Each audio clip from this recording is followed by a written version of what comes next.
जय हिंद दोस्तों, हमारे आरएलडी इन्फॉर्मेशन में आपका बहुत बहुत स्वागत। दोस्तों, अगर आप सीटीईटी की तैयारी का या टीचर बनने की ख्वाबों को देख रहे हैं तो आपका सपना जरूर दोस्तों साकार होगा। इससे पहले कि ये जो पेपर है आपका ईवीएस का प्रीवियस पेपर है, प्रीवियस पेपर पढ़ने से दोस्तों बहुत ही फायदा होता है।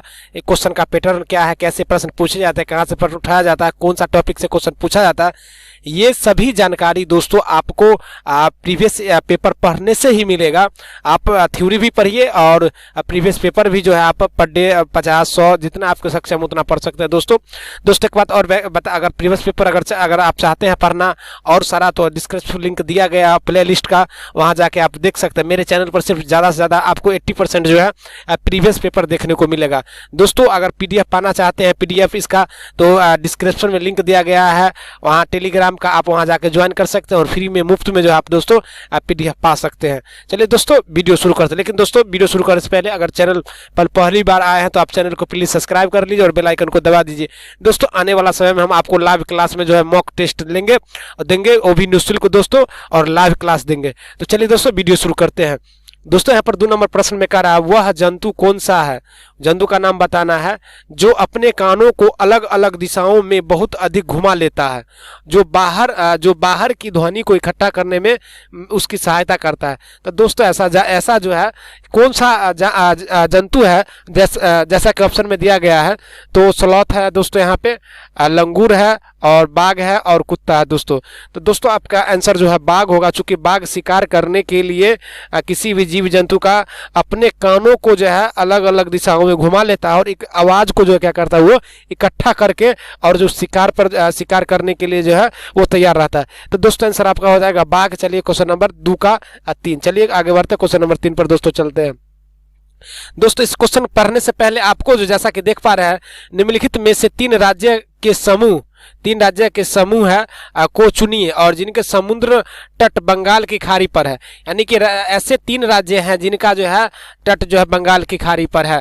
तो दोस्तों इस प्रश्न को पढ़ने के लिए सबसे पहले अगर आप सीटेट की तैयारी करते हैं दोस्तों, तो आपके एक भारत का मैप या जिसको नक्शा कहिए, वो आपको सबसे पहले ले लेना चाहिए। क्योंकि इससे क्या होता है दोस्तों, आप जो है जहाँ पर ज़्यादा समय बिताते हैं वहाँ पर इसको टांग के आप कहीं रख दीजिएगा और आपका नज़र बार बार उस पर जाएगा, और इससे क्या होगा, आपके एक प्रश्न दोस्तों कैलेंडर से, जैसा कि इससे मैप से जो है एक प्रश्न पूछे जाते हैं। तो दोस्तों अगर हमारी बात अगर आप समझ रहे हैं तो आप भारत का नक्शा लीजिए, एक मैप लीजिए और रख दीजिए, और वहाँ पर जो है बार बार उसको देखते रहिए दोस्तों। एक जो है नक्शा से एक प्रश्न रहता है प्रत्येक साल में। चलिए दोस्तों, यहाँ पर एक ऑप्शन दिया गया है, आंध्र प्रदेश, ओडिशा और गुजरात, आंध्र प्रदेश, पश्चिम बंगाल और केरल दोस्तों। लेकिन आंध्र प्रदेश सब में है दोस्तों। आंध्र प्रदेश तो बंगाल की खाड़ी पर तो स्थित है ही दोस्तों, लेकिन दोस्तों यहाँ पे ओडिशा भी है, ओडिशा भी जो है खाली है। लेकिन दोस्तों यहाँ पर जो है तमिलनाडु भी है। तो दोस्तों आपका ऑप्शन नंबर 3 हो जाएगा, यानी कि ऑप्शन आंध्र प्रदेश, तमिलनाडु,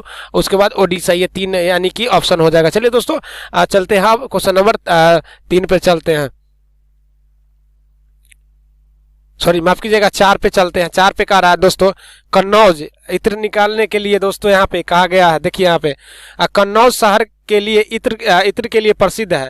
तो इत्र के लिए जो क्या है दोस्तों प्रसिद्ध है, तो प्रसिद्ध है तो, लेकिन आपको जो है यह शहर भारत के एक राज्य का जिला है जिनका नाम है।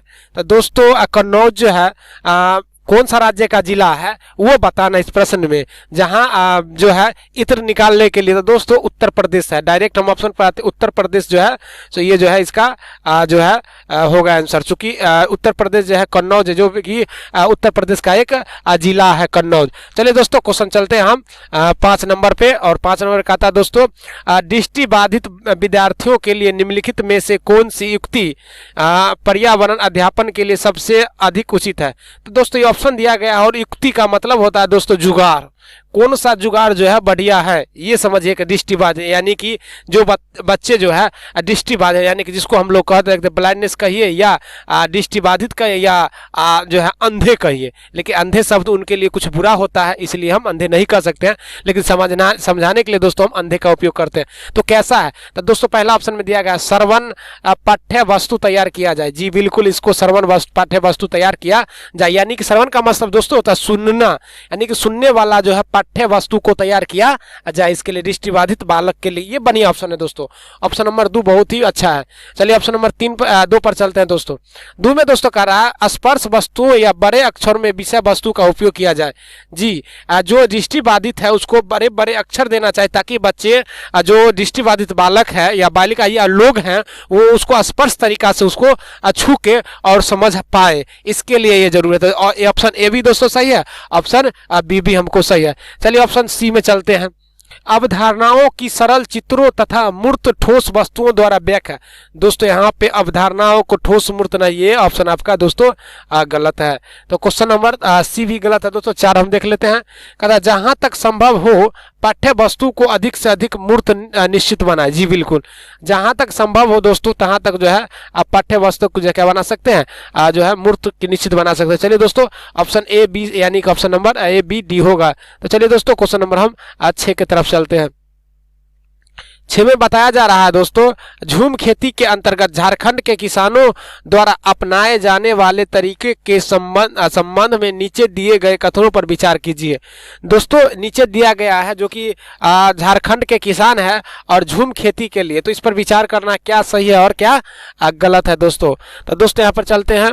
एक फसल कटने के पश्चात जमीन को कुछ वर्ष तक आराम देते हैं। ये बात तो दोस्तों बिल्कुल सही है, यानी कि एक वर्ष के लिए कुछ दिनों तक जो है फसल कटने के बाद जो है आराम दिया जाता है, कुछ वर्षों तक जी आराम छोड़ दिया जाता है खेत को, ताकि उसमें जो है जो भी जो मिनरल्स है वो जो है उसमें बनल रहे। चलिए दोस्तों ऑप्शन बी में खरपतवार बांस इत्यादि को उखाड़ कर खेत में जला देते हैं। क्या ऐसा होता है झारखंड में झूम खेती में? तो अगर होता है तो आप जरूर कमेंट करके बताइए दोस्तों। तो ऐसा नहीं होता है दोस्तों, यानी कि ऐसा नहीं होता है, ये गलत ऑप्शन है। खरपतवार की राख खाद के रूप में कार्य करती है। जी हाँ, ये आपको दोस्तों सही है, आपका ये बिल्कुल सही है। तो चलिए दोस्तों आपको ये ऑप्शन नंबर सी सही है। और डी आते हैं दोस्तों। यहाँ पे बताया जा रहा है जब जमीन खेती के लिए तैयार हो जाती है तो बीज बोने से पहले उसे गहराई तक जोता जाता है। ये ऑप्शन दोस्तों आपका बिल्कुल गलत है। तो ये ऑप्शन नंबर चलेंगे हम ए और सी जो है आपका सही है, बाद बाकी ये गलत है। चलिए क्वेश्चन यानी कि ऑप्शन नंबर होगा 3। 4 तो दिखाई देता नहीं है दोस्तों आप लोगों को। चलिए चलते हैं अब की क्वेश्चन नंबर 7 की तरफ चलते हैं दोस्तों।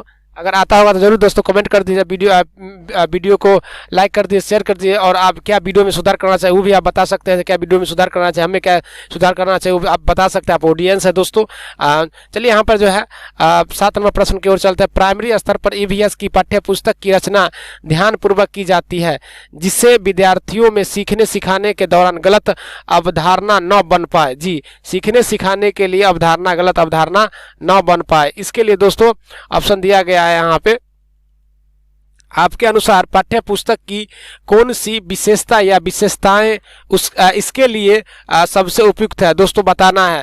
तो चलिए हम बताते हैं। पहला ऑप्शन का महत्वपूर्ण प्रत्ययों की परिभाषाएं पाठ्य पुस्तकों में दी जाती है। ये क्या आपका सही है दोस्तों? ये आपका बिल्कुल गलत है, ऐसी अवधारणा नहीं होना चाहिए। चलिए, ऐसे प्रत्यय जो कम आयु के विद्यार्थियों को समझ न आए उन्हें परिचयात्मक स्तर पर दिया जाता है।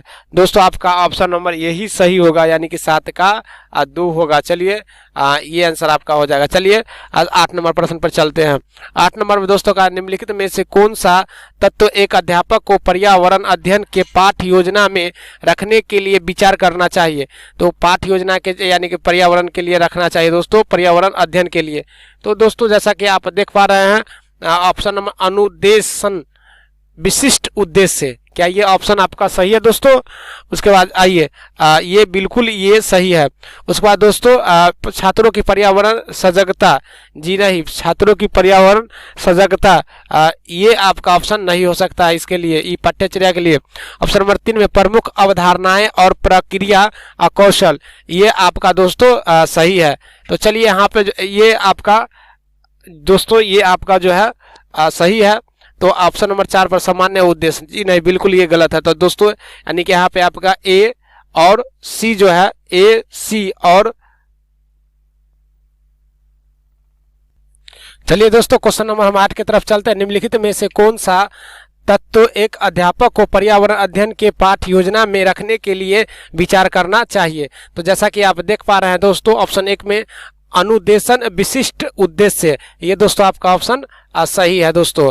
उसके बाद दोस्तों यहाँ पर छात्रों की पर्यावरण सजगता, ये भी ऑप्शन आपका सही है। ऑप्शन सी में दोस्तों यहाँ पर दिया गया प्रमुख अवधारणाएं और प्रक्रिया कौशल, दोस्तों ये आपका जो है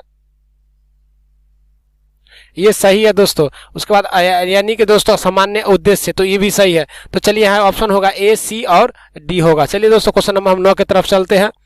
9 में दोस्तों कह रहा हमारे बहुत ही महत्वपूर्ण प्रश्न है और ऐसे ऐसे प्रश्न पूछे जाते हैं बिल्कुल हमारे देश के राष्ट्र